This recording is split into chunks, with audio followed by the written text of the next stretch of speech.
Bonjour à tous. Alors, dans cette cinquième capsule vidéo, nous allons nous intéresser aux stratégies de croissance en marketing. Alors, ces stratégies permettent aux entreprises d'augmenter leur part de marché et d'étendre leurs activités. Il existe trois grandes stratégies de croissance pour l'entreprise. Alors, la pénétration du marché, le développement par les marchés et le développement par les produits. Alors, en ce qui concerne le développement par les produits, c'est lorsque l'entreprise cherche à vendre de plus en plus de produits ou de services sur son propre marché. Alors l'idée ici est d'augmenter sa part de marché en attirant plus de clients ou en encourageant les achats plus fréquents, donc en fidélisant un peu plus la clientèle pour augmenter la fréquence d'achat.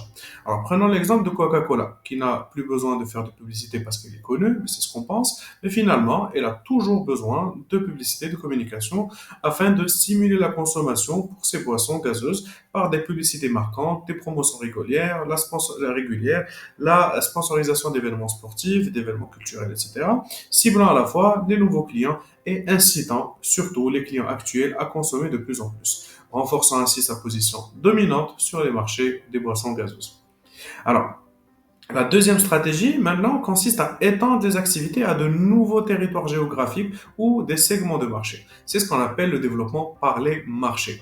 Prenons l'exemple de Spotify, qui illustre assez bien cette décision stratégique en se lançant sur plusieurs pays, y compris au Maroc, où Spotify est présent depuis plusieurs années déjà, et où il y a une adaptation de son contenu musical aux préférences locales en établissant également des partenariats stratégiques comme avec Samsung sur les télés, etc.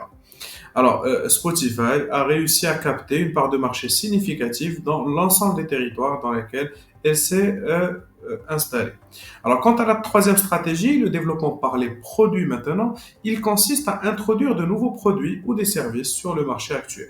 Prenons l'exemple de Samsung qui renouvelle et qui étend constamment sa gamme de smartphones en y intégrant les dernières innovations technologiques.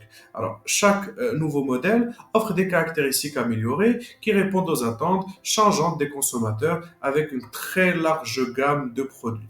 Alors, renforçant ainsi sa présence sur les marchés internationaux en tant que marque de smartphone et dans le marché de l'électronique de manière générale.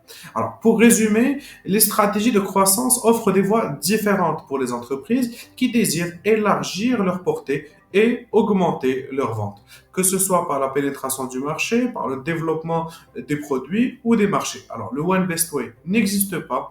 Toute stratégie peut réussir. Il suffit de bien étudier le marché et de se lancer et de s'inscrire constamment dans une approche d'amélioration continue.